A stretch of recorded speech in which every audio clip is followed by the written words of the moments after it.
The termination of transcription is a normal and important function during termination, and it normally takes place at the end of gene or genes if the transcription involves more than one gene.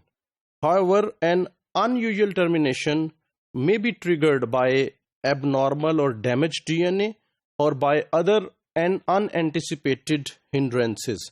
So if there is any problem in the DNA is damaged or something other happens unusual to the DNA, the transcription normally terminates there. So this is unusual process, but normally transcription has to be terminated at some point.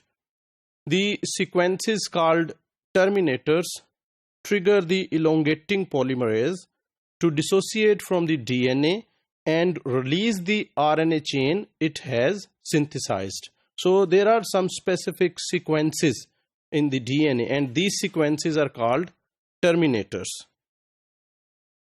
In bacteria, terminators come in two types. They are of two types, that is RHO dependent and RHO independent. RHO is a factor which is involved in transcription. The first requires a protein called RHO to induce termination. So in the case of RHO dependent termination, RHO is a protein which brings about termination. While in the second case, that is RHO independent termination, the termination doesn't involve any other factor. RHO dependent terminators have rather ill-defined RNA elements, and these ill-defined R elements are called rut sites. So there are some ill-defined sites on the RNA, and these sites are called rut sites. The work of these sites require the action of RHO vector. So these sites have to be active. They need RHO factor. RHO is a ring-shaped protein like this with 6 identical subunits. So this protein is like this, and there are 6 subunits. 1, 2, 3, 4, 5, 6. So they form a ring-like structure. And it binds to the single-stranded RNA and to that RNA which is exiting the polymerase. So the RNA after synthesis exit the polymerase and that transcription complex, and this RHO binds to that RNA.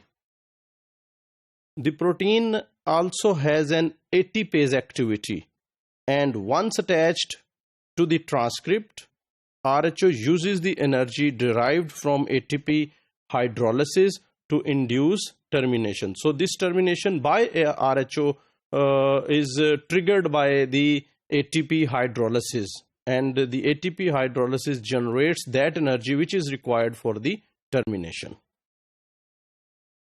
The precise mechanism of termination remains to be determined, and the models, however, the models which explain it may be of 3 types.